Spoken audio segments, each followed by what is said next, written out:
इस कहानी की शुरुआत होती है एक फैमिली को दिखाते हुए जो अपनी क्रिसमस की छुट्टियां मनाने के लिए थाईलैंड जा रहे होते हैं। फैमिली में हेड का नाम हेनरी, उसकी वाइफ और 3 बच्ची थी। वो लोग इस वक्त प्लेन में थे। हेनरी की वाइफ को प्लेन का सफर पसंद नहीं था, उसे डर लग रहा था, इसीलिए उसका बेटा उसका मजाक बनाता है। पर अब ये लोग थाईलैंड पहुंचकर वहाँ के सबसे खूबसूरत होटल में जाते हैं। यहाँ वो फैमिलीज आकर रुकती है जो इधर सैर करने आया करती थी। इनके सामने बहुत ही खूबसूरत समंदर होता है। वहाँ का नजारा काफी दिलकश लग रहा था। अब अगले दिन क्रिसमस थी, इसलिए हेनरी पहले से ही अपने बच्चों के लिए क्रिसमस के तोहफे लेकर रख देता है। फिर अगली सुबह जब ये बच्चों को तोहफे देता है तो उन्हें वो काफी पसंद आते हैं। सभी काफी खुश थे। जिसके बाद ये पूरी फैमिली समंदर किनारे जाती है और ये सब समंदर में जाते हैं और काफी इंजॉय करने लगते हैं। इन्हें काफी मजा आ रहा था। जिसके बाद इन्हें यहाँ रहते रहते 2 दिन गुजर गए थे। फिर तीसरे दिन हेनरी को उसके ऑफिस से कॉल आती है। उसे बताया जाता है कि ऑफिस से किसी एक एम्प्लॉय को निकाला जा रहा है जिसका नाम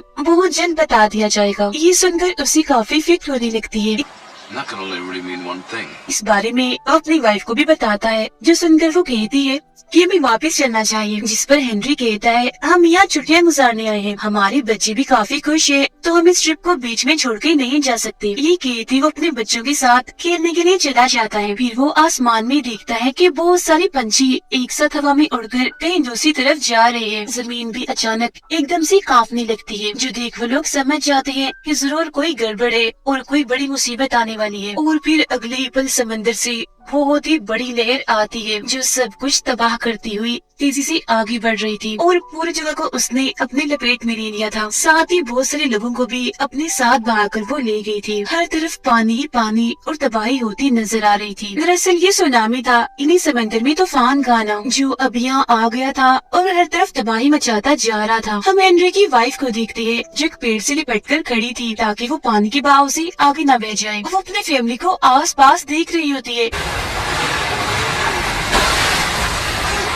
उन्हें आवाजें लगा रही होती है, मगर वो उसे कहीं भी नहीं मिलते। हर तरफ बस पानी ही पानी था जो सामान और लोगों को अपने साथ बहाकर ले जा रहा था। और फिर तभी अचानक उसे अपना बड़ा बेटा लोकस दिख जाता है। वो तेजी से तैरकर अपने बेटे की तरफ जाने लगती है, मगर जैसे दोनों करीब आकर एक दूसरे का हाथ पकड़ने लगती है, वैसे ही लहर एक और बार आती है और बहाकर दोनों को ले जाती है, जिससे वो अलग अलग हो गए थे। लेकिन उन दोनों की किस्मत एक बार फिर उनका साथ देती है। वो दोनों एक दूसरे को देख चुकी थी। उसकी मोम पौधों के ढेर के पास पड़ी थी जिसके पास वाले खंबे से वो लिपटा हुआ था। जिसके बाद लोकस फौरन अपनी मोम के पास जाता है। दोनों माँ बेटा एक दूसरे को देखकर काफी खुश हो गए थे, गले से लगकर काफी रोने लगती है और फिर धीरे धीरे वो पानी के साथ आगे की तरफ बहने लगती है और एक ऐसी जगह पर आगे रुक जाते हैं जहाँ पानी कम था।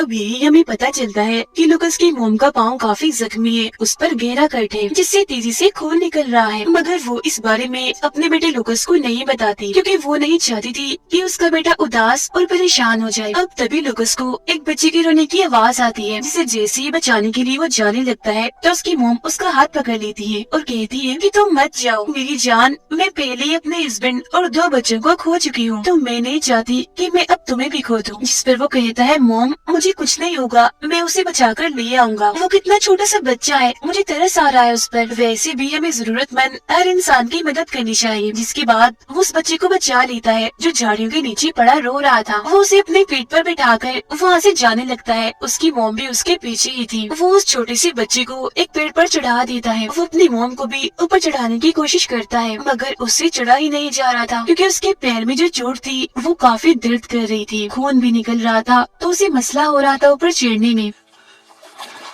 मगर लुकस काफी हिम्मत दिखाते हुए कैसे भी करके अपनी मोम को भी ऊपर चढ़ा ही देता है और अब ये तीनों पेड़ पर बैठकर रेस्क्यू टीम के आने का इंतजार करने लगती है जो इन लोगों को आकर बचा लेंगे। अब हम आस पास का नजारा देखते हैं जो बहुत ही भयानक लग रहा था क्योंकि हर तरफ तबाही हो गई होती है। फिर अब कुछ वक्त के बाद इधर पास के गाँव वाले आ जाते हैं। वो इन लोगों को देख चुके थे, इसलिए इन्हें अपने साथ ले जाने लगते हैं। लुकस की मोम काफी जख्मी थी तो ये लोग उन्हें उठाकर अपनी गाड़ी में डालकर यहाँ से ले जा रहे थे। फिर जब ये लोग हॉस्पिटल पहुँचते हैं तो दिखाया जाता है कि यहाँ और भी बहुत सारे लोग हैं जो सबके सब जख्मी है। यहाँ पर पैर रखने की भी जगह नहीं है क्योंकि पूरा हॉस्पिटल ही भरा हुआ है। टीवी पर भी ये खबर चल रही थी कि समंदर में सुनामी आया है, इसने हर तरफ तबाही मचा दी है और न जाने कितने लोगों को अपना शिकार बना लिया है। लुकस की मोम को काफी दर्द हो रही होती है, इसीलिए वो उसे कहती है, बेटा मुझे दर्द की दवाई ढूंढ कर दो, मैं बहुत तकलीफ में हूँ। तो वो वहाँ स्टोर में दर्द की दवाई ढूंढता तो है मगर वो उसे नहीं मिलती। और फिर तभी इधर एक डॉक्टर आता है जो सबसे पहले उसे दर्द का इंजेक्शन लगाता है और फिर उसकी टांग साफ करके मरहम पट्टी करता है, जिसके बाद उसे बाकी मरीजों के साथ रख दिया जाता है। मगर अभी भी उसकी तबीयत पूरी तरह ठीक नहीं होती। उसे तभी अचानक से उल्टी हो जाती है क्योंकि दरअसल जब पानी उसे बहाकर ले गया था तब उसके पेट में पानी के साथ साथ गंदगी भी चली गई थी, इसलिए उसे उल्टी हो गई। अब तभी इधर एक आदमी आता है जो काफी घबराया और परेशान था क्योंकि वो इधर अपने फैमिली को ढूंढ रहा था। तब लूकस की मॉम उसे कहती है, जाओ बेटा तुम्हें उनकी मदद करनी चाहिए। तब लूकस उसके पास जाता है तो वो उसे अपनी फैमिली की तस्वीर दिखाकर उनके बारे में पूछता है। यहाँ उसे एहसास होता है कि मेरे साथ साथ यहाँ पर सबकी फैमिलीज उनसे बिछड़ गई है। तो वो फैसला करता है कि यहाँ पर जितने भी लोग हैं मैं उन सबकी मदद करूंगा उनकी फैमिलीज को ढूंढने में और उन्हें दोबारा मिलवाने में। इसलिए यहाँ पर जितने भी मरीज थे वो उन सबका नाम, पता और वो किस मुल्क से आए हैं ये एक कागज पर लिख लेता है। यहाँ पर लुकस को एक जख्मी बच्चा भी मिलता है जो बिल्कुल अकेला था। वो भी अपनी फैमिली को ढूंढ रहा था और ये बच्चा उसी आदमी का था जिसने सबसे पहले लुकस से मदद मांगी थी। उसे अपनी फैमिली की तस्वीर दिखाकर तो वो उस बच्चे को उसके डैड से मिलवा देता है। वो दोनों बाप बेटा एक दूसरे से मिलकर काफी खुश थे और गले लगकर रो रहे थे। उन बाप बेटों को ऐसे मिलता हुआ देखकर अब उसे अपने डैड की भी याद आने लगती है, जिसके बाद वो उस जगह पर जाता है जहाँ उसकी मोम को रखा गया था। मगर यहाँ आकर वो देखता है कि उसकी मोम इधर नहीं है बल्कि उनकी जगह बेड पर अब एक दूसरी मरीज लेटी हुई है। इस बात से वो बेचारा काफी परेशान हो जाता है, इसीलिए रोने लगता है क्योंकि एक किस्म का वो गुम ही हो गया था। उसके साथ सिर्फ उसकी मोम ही थी जो अब यहाँ नहीं थी। उसे रोता हुआ देखकर एक नर्स उसके पास आती है। तब लूकस उन्हें बताता है कि मेरी मोम पहले इस बेड पर थी, वो अब यहाँ पर नहीं है। जिसके बाद नर्स उसे एक दूसरे वार्ड में लेकर जाती है जहाँ और भी बहुत सारे बच्चे होते हैं और ये सब वही बच्चे थे जिनके माँ बाप मिल नहीं रहे थे। नर्स लूकस से पूछती है, क्या तुम अपने किसी रिश्तेदार का नाम और नंबर जानते हो जिनसे हम राब्ता करके उन्हें यहाँ बुला सके और वो तुम्हें यहाँ से ले जाए। जो सुनकर लूकस मासूमियत से जवाब देता है कि हाँ मैं अपने दादाजी का नाम तो जानता हूँ मगर मैं उनका नंबर भूल गया हूँ। जो सुनकर नर्स उसके शर्ट पर एक स्टिकर लगाकर चली जाती है जिस पर एक नंबर था। यहाँ बाकी बच्चों के कपड़ों पर भी इस तरह के स्टिकर लगाए गए थे जिन पर अलग अलग नंबर लिखे हुए थे। लूकस यहाँ पर काफी परेशान नजर आ रहा था, इसीलिए वो रोने लगता है क्योंकि उसे लग रहा था कि मेरी मॉम जरूर मर गई है, जब भी तो वो मुझे यहाँ मिल नहीं रही, शायद उन्हें दफना दिया होगा। अब हम उस होटल का सीन देखते हैं जहाँ लूकस के डैड हेनरी अपनी फैमिली के साथ रुकी थी। यहाँ बहुत ही तबाहकुन हाल दिखाया जाता है, सब कुछ तबाह बर्बाद होकर वहाँ पड़ा हुआ था। यही हम पे लूकस के डैड को भी देखते हैं जो मरे नहीं थे बल्कि अभी जिंदा थे, वो बस काफी जख्मी हो गई थी। वो उठते हैं और आसपास अपने फैमिली को ढूंढने लगते हैं। वो उन्हें आवाज भी लगाते हैं मगर जाहिर है इधर कोई नहीं था तो आगे से उन्हें कोई जवाब नहीं आता। इधर अब हेलीकॉप्टर्स भी आने लगते हैं जो लोगों को बचा बचा कर यहाँ से ले जा रहे थे। मगर हेनरी यहाँ से जाना नहीं चाहता क्योंकि वो कैसे भी करके अपनी फैमिली को ढूंढना चाहता है। वो उन्हें लिए बगैर यहाँ से जाना नहीं चाहता। अपनी फैमिली को ढूंढते हुए वो होटल के उस कमरे में जाता है जहाँ वो रुका था। वो काफी जख्मी था तो किसी चीज से टकराकर वो नीचे गिर जाता है। नीचे ही लेटे लेटे वो दोबारा से अपनी फैमिली को आवाज लगाता है जहाँ तभी ऊपर टूटी हुई छत से उसकी दोनों बच्ची उसे देखने लगती है जो अभी भी जिंदा थे और अब ये तीनों बाप बेटे तो आखिरकार मिल गए थे। बच्चे जल्दी से अपने डैड के पास आते हैं। हेनरी उनसे कहता है, मेरे बच्चों तुम इस हेलीकॉप्टर के साथ चले जाओ, मैं तुम्हारी मॉम और तुम्हारे भाई लूकस को लेकर बाद में आ जाऊंगा। जिस पर छोटा बेटा बड़ी मासूमियत से कहता है, पापा नहीं, मुझे आपके साथ रहना है, मुझे नहीं जाना, मुझे बहुत डर लग रहा है। मगर हेनरी उन्हें समझाता है और यहाँ से भेज देता है। जिसके बाद वो अपने बेटे लूकस और अपनी वाइफ को ढूंढना शुरू कर देता है। उसे ढूंढते ढूंढते रात हो गई थी मगर अब तक उसकी वाइफ और बेटे का कोई अता पता नहीं था। वो बेचारा काफी जख्मी भी था। और फिर तभी जब वो सड़क पर जाता है तो अचानक उसके सामने गाड़ी आ जाती है और जब वो लोग ये देखते हैं कि हेनरी काफी जख्मी है, उसका खून बह रहा है, तो फौरन उसे एक कैंप में ले जाते हैं जहाँ जख्मी लोगों का इलाज किया जा रहा था। यहाँ उसे एक आदमी मिलता है जो मायूस होकर वहाँ बैठा हुआ था क्योंकि उसकी फैमिली भी खो चुकी थी। वो बताता है कि मेरी पूरी फैमिली उस समंदर पर गई थी जबकि मैं होटल में था और जब सुनामी आया तो उसके बाद वो मुझे नहीं मिले। तब यहाँ हेनरी भी बताता है कि मेरी वाइफ और बेटा भी लापता है, मैं भी उन्हें ही ढूंढ रहा हूँ, मगर मैं ये नहीं जानता कि वो जिंदा भी है या नहीं। यहाँ पर दरअसल सारे लोग वही थे जिनकी फैमिलीज उनसे अलग हो गई थी, और सुनामी भी क्योंकि काफी खतरनाक थी तो किसी को भी ये पता नहीं था कि उनकी फैमिली के लोग जिंदा भी है या नहीं। बेचारे वहाँ मुंह लटकाए उदास बैठे अपनी अपनी फैमिलीज को याद कर रहे थे। उनके चेहरे से दर्द साफ नजर आ रहा था। हेनरी के सामने वाला वो लड़का कहता है, मेरे पास तो फोन भी है, मैंने इसकी बैटरी बचा के रखी हुई है ताकि अगर मेरी फैमिली जिंदा हो और मुझे कॉल करने की कोशिश करे तो मैं उन तक पहुंच जाऊं। तब हेनरी उससे फोन लेता है और अपने डैड को कॉल करके बताता है कि सुनामी में मेरी वाइफ और लुकस कहीं खो गए हैं, मैं उन्हें ढूंढने आया हूँ, वो मिल नहीं रहे। 2 बच्चे तो मिल गए हैं जो टीम के साथ है, मगर मैं हिम्मत नहीं हारूंगा, उन्हें ढूंढ कर ही रहूंगा और घर वापस जरूर लाऊंगा। ये बातें करते करते वो जज्बाती हो जाता है, इसीलिए फूट फूट कर रोने लगता है। तब वो उसके साथ वाला लड़का उसे संभालता है। अब कुछ देर आराम करने के बाद हेनरी उस आदमी के साथ निकल जाता है जिसने उसे मोबाइल दिया था ताकि वो उसकी फैमिली और अपनी वाइफ और बेटे को ढूंढ सके। अब हम लुकस को देखते हैं जिसके पास नर्स आती है और उसे कुछ सामान दिखाती है ताकि वो पहचान सके कि कौन सी चीज उसकी फैमिली के किसी इंसान की है, मगर जब वो सामान को देखता है तो वो उसकी फैमिली के किसी भी फर्द का नहीं होता। अब इसके बाद उसे कमरे में ले जाया जाता है जहाँ और कोई नहीं बल्कि उसकी मॉम थी जो मरी नहीं थी बल्कि अभी जिंदा थी। लुकस जब अपने मोम को देखता है तो उसकी जान में जान आती है। वो फौरन अपनी मोम से लिपट जाता है, मगर उसकी मोम की हालत ठीक नहीं थी बल्कि पहले से भी काफी खराब थी। उसके मुंह पर ऑक्सीजन लगा हुआ था। लुकस अपनी मोम के पास बैठ जाता है और उनका हाथ पकड़ के कहता है कि हम उसे वादा करें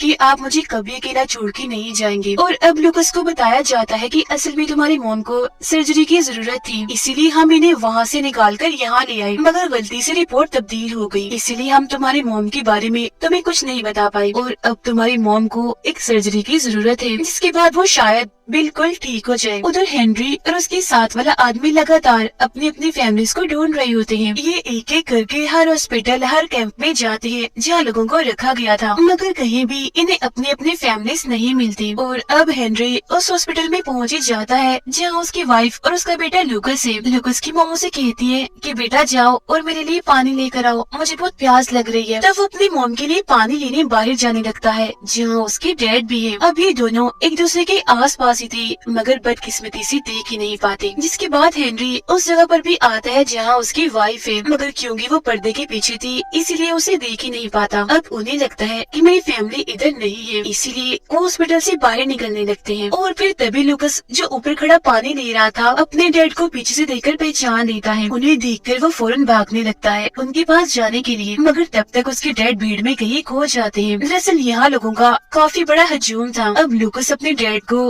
हर जगह ढूंढने लगता है मगर वो कहीं नहीं मिल रहे थे। तभी इधर उन बच्चों का ट्रक भी आ जाता है जिन्हें बचाकर ले जाया जा रहा था, जिसमें लुकस के दोनों भाई भी थे। वो दोनों बच्चे जल्दी से ट्रक से नीचे उतरते हैं। लुकस इनके पीछे से गुजर जाता है मगर एक दूसरे को वो नहीं देख पाते। अब क्योंकि उनकी फैमिली उन्हें नहीं मिलती इसलिए लुकस के दोनों भाई दोबारा से ट्रक में बैठ जाते हैं, जबकि हेनरी भी अपने ट्रक में बैठने लगता है। अब ये पूरी फैमिली एक दूसरे के करीब आस पास ही थी मगर फिर भी वो एक दूसरे को देख ही नहीं पाते। इतना ढूंढने पर भी जब उसके डैड उसे नहीं मिलती तो तंग आकर लुकस जोर से अपने डैड को आवाज लगाता है और ये आवाज उसके दोनों भाई सुन लेते हैं। वो लुकस को भी देख चुके थे इसलिए फौरन ट्रक से उतरकर अपने भाई के पास आने लगते हैं। तीनों भाई एक दूसरे के गले मिलते हैं और बहुत खुश हो जाते हैं। और फिर तभी ये लोग देखते हैं कि सामने से इनके डैड भी आ रहे हैं क्योंकि उन्होंने भी इन्हें देख लिया था। लुकस की आवाज पहले वो सुन चुके थे। अब क्योंकि वो लोग मिल चुके थे तो काफी खुश हो जाते हैं। अब यहाँ वो आदमी जो हेनरी के साथ था अपनी फैमिली को ढूंढ रहा था, ट्रक ड्राइवर से कहता है कि अब हमें चलना चाहिए क्योंकि हेनरी को अब हम अपने साथ नहीं ले जा रहे, उसे उसकी फैमिली मिल चुकी है। अब इसके बाद वो लोग लुकस की मोम के पास जाते हैं। उनकी हालत काफी खराब थी। वो अपने हस्बैंड से मिलती है और उन्हें बताती है कि मेरी हालत बहुत ही खराब है और अब मैं शायद ना ही बच पाऊँ। तब हेनरी उसे तसल्ली देता है और कहता है कि हिम्मत मत हारो, तुम जरूर बचोगी, हम तुम्हारे लिए दुआ करेंगे, हम हमेशा एक दूसरे के साथ रहेंगे एक खुशहाल फैमिली की तरह। ये बातें करते करते वो दोनों काफी जज्बाती हो गए थे इसीलिए उनकी आंखें भर आती है। अब इसके बाद उन्हें सर्जरी के लिए ले जाया जाता है।